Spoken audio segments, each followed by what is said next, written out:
El día de hoy vamos a estudiar el tiempo presente continuo.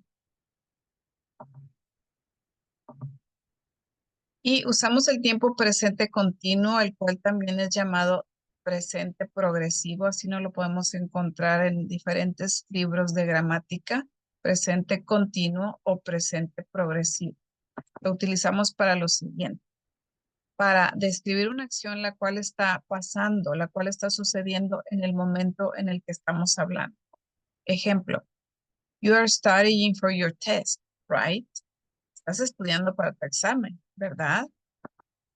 También lo utilizamos para describir una acción la cual sucede en este periodo de tiempo, es decir, no necesariamente ahorita, sino en esta parte del tiempo. O también es una tendencia. Ejemplo: My teacher usually teaches English, but today she is teaching Spanish. Mi maestra usualmente enseña inglés, pero hoy está enseñando español. Entonces, aquí se refiere a este periodo de tiempo. Y en este ejemplo, more and more people are becoming vegetarian. Esto es, por ejemplo, una tendencia, ¿verdad? Algo que está sucediendo como novedad. Más y más personas se están volviendo vegetarianos. Entonces, vamos a poner frente a frente el inglés del presente continuo contra el español del presente continuo. Entonces, esta terminación ing que tenemos en los verbos, en español se traduce como la terminación ando, yendo. Por ejemplo, working, trabajando; studying, estudiando; eating, comiendo. Y el tiempo presente continuo lo vamos a acompañar del verbo to be. En presente se ve como am, is, are. Ojo, aunque este tiempo to be, perdón, aunque este verbo to be lo podemos traducir como el verbo ser o el verbo estar, en este caso no vamos a utilizar el verbo ser, solamente el verbo estar. ¿Cómo formamos este tiempo presente continuo? Bueno, lo formamos colocando el verbo to be, obviamente en tiempo presente, antes de la forma ing del verbo principal. Y aquí vamos a ver todos los sujetos, es decir, todas las personas con diferentes verbos principales. Entonces, si quiero decir yo estoy trabajando, I am working. Tú estás estudiando, you are studying. Él está viendo, he is watching. Ella está tomando, she's taking. Está parando, it is stopping. Estamos escribiendo, we are writing. Ustedes están comenzando, you're beginning. Ellos están leyendo, they are reading. Entonces observemos cómo vamos a colocar el sujeto primero, después vamos a colocar el tiempo presente, el verbo to be en tiempo presente que corresponda al sujeto, más el verbo principal con su forma ing. Esa forma ing se le llama gerund en inglés o gerundio en español. Y aquí podemos observar que existe una forma especial de escribir ciertas palabras cuando estamos usando el gerundio. Enseguida vamos a revisar algunas reglitas de escritura, pero podemos aquí observar, por ejemplo, que el verbo take, eh, podemos observar esa escritura. También podemos observar stopping, cómo se está escribiendo, writing, etcétera. Observamos ahí ciertos datos respecto a la escritura. Vamos a revisarlas enseguida. Entonces, reglas para escribir el presente continuo. Usualmente es simplemente agregando la terminación ing, por ejemplo, work, working. Entonces, agregamos ing a la forma del presente continuo. Leave. Cuando tenemos verbos como verbos terminados con la letra E, lo que vamos a hacer es eliminar la letra E. Por ejemplo, leave, eliminamos letra E y nos queda living. Entonces aquí nos dice, if the last letter is an E, remove the E and add ing. Si la última letra es una letra E, remuévela y agrega la forma ing.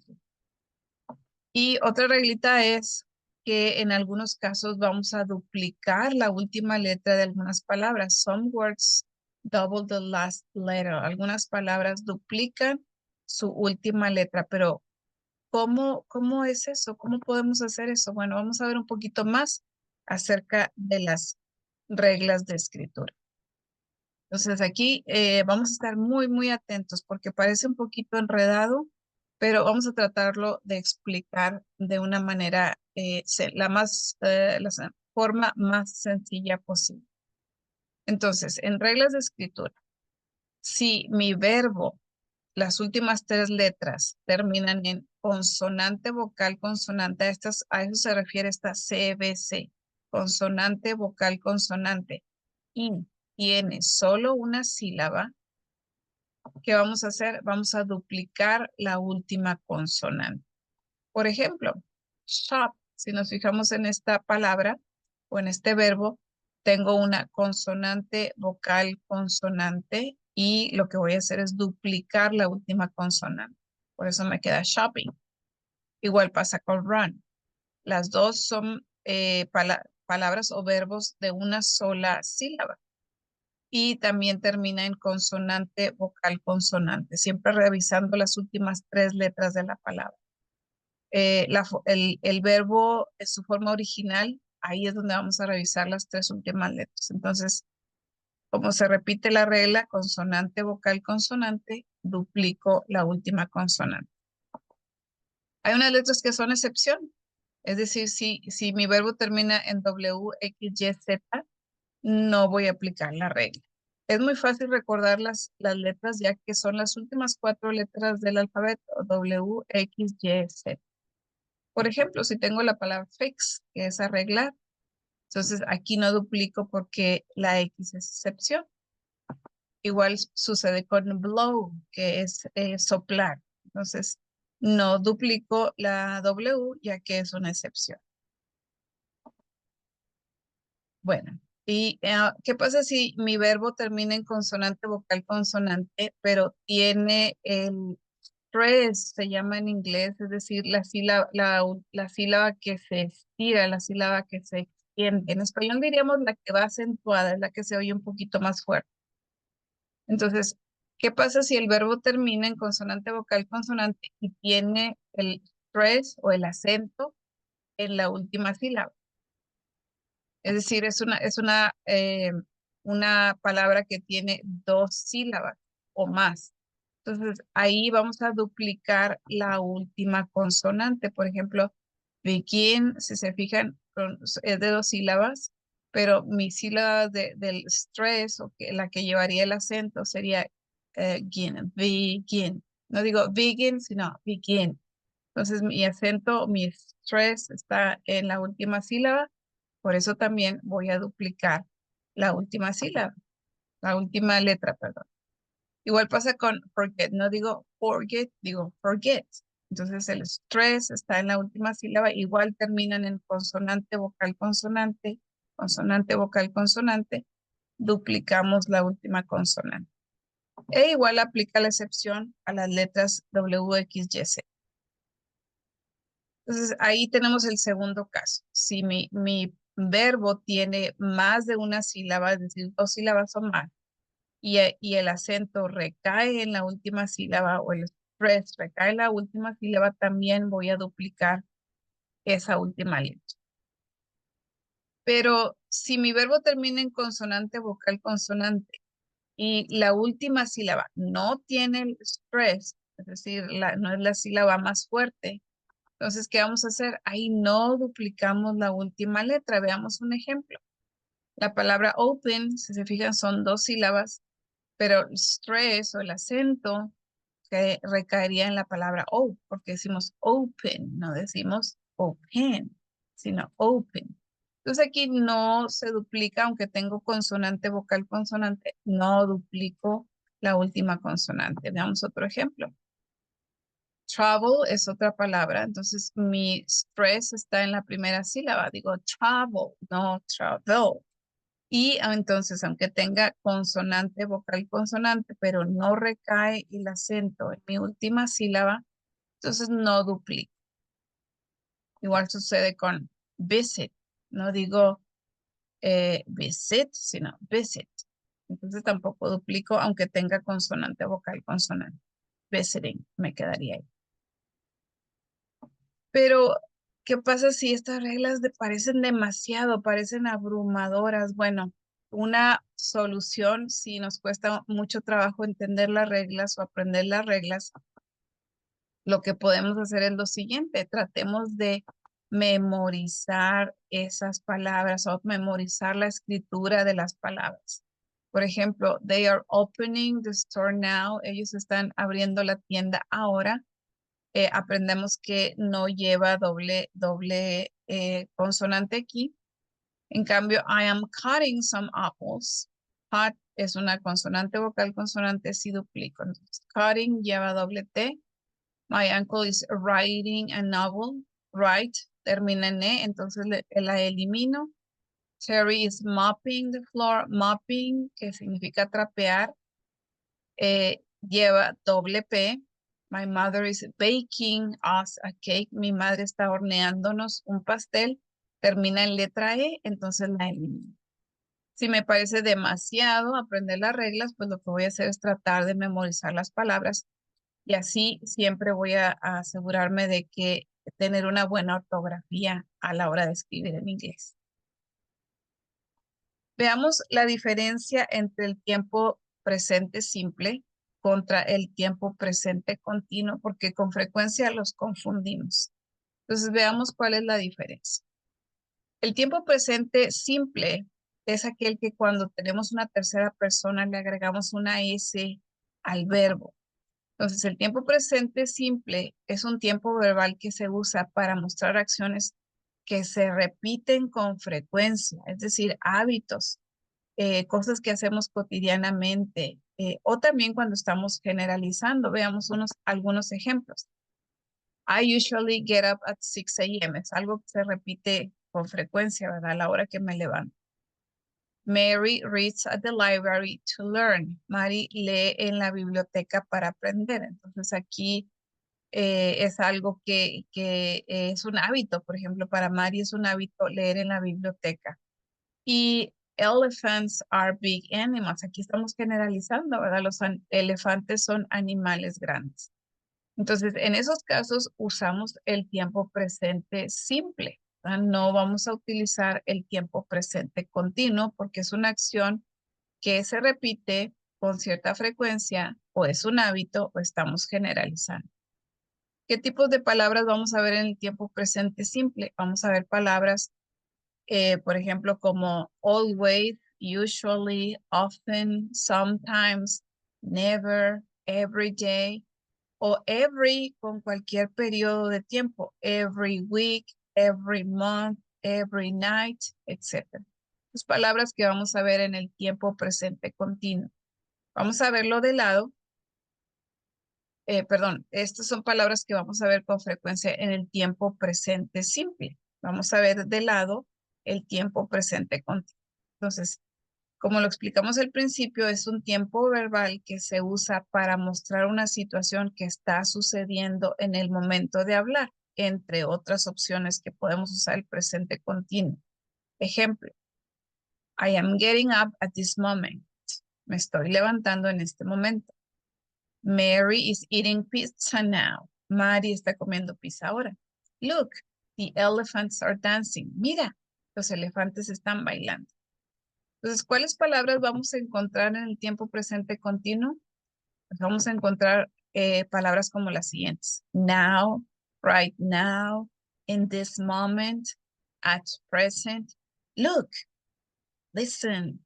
Esas son dos últimas palabras, ¿verdad? Me indican que la acción está pasando en el momento. Si tú no pones atención, si no miras o si no escuchas cuando alguien te lo está pidiendo, la acción se te puede escapar. Entonces, estas son las principales diferencias entre el tiempo presente simple y el tiempo presente continuo. Entonces, por favor, no cometas los siguientes errores. No, y es muy común que cometamos estos errores. Si alguien va a decir, I working at a factory, traten de observar cuál es el error que se está cometiendo aquí. O también algunos estudiantes dicen, I'm work at a factory. También es un error.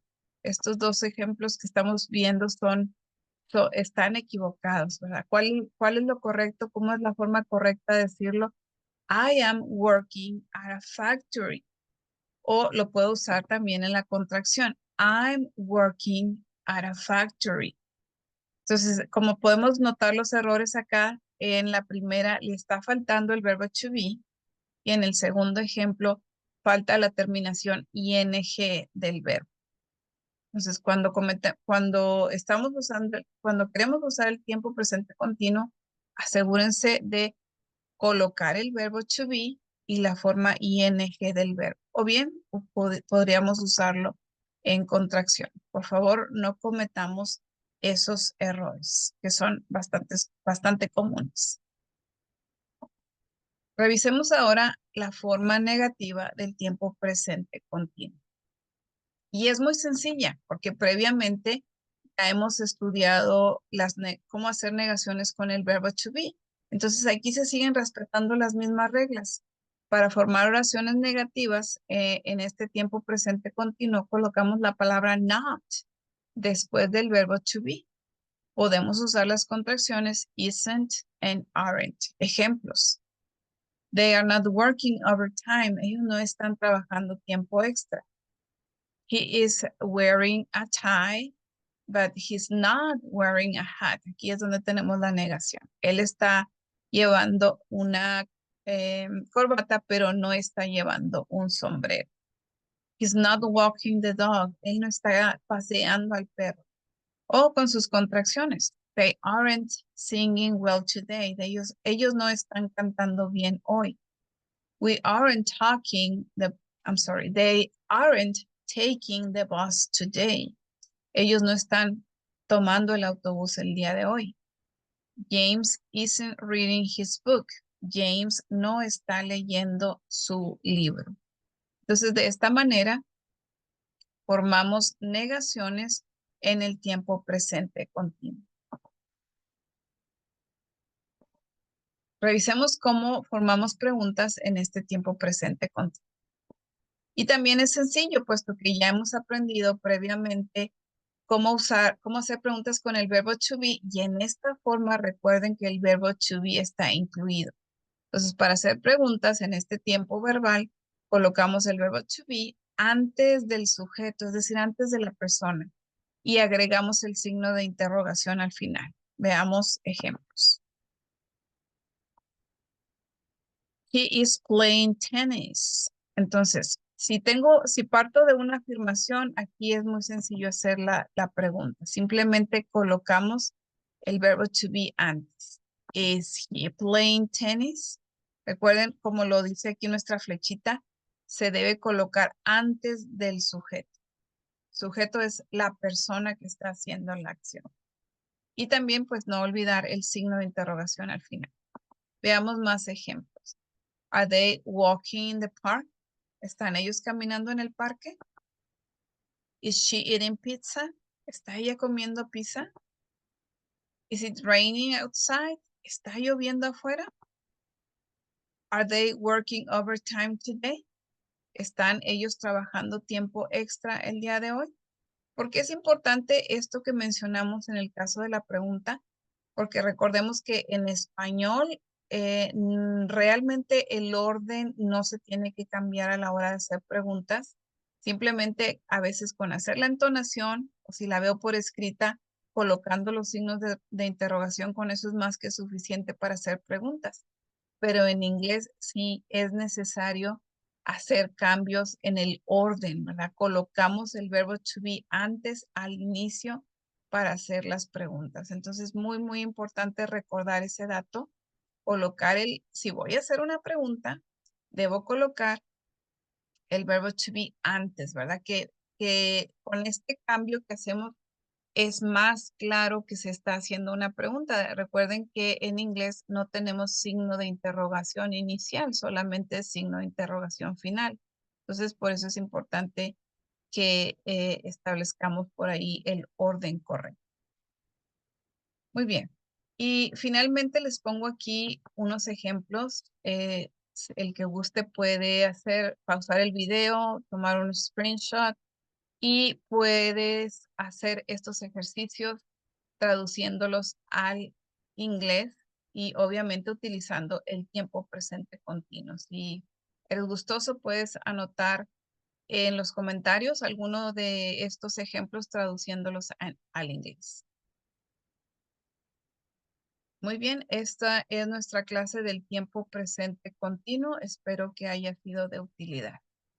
Esta clase está dirigida a estudiantes del segundo nivel en nuestra escuela Rainbow Language Academy.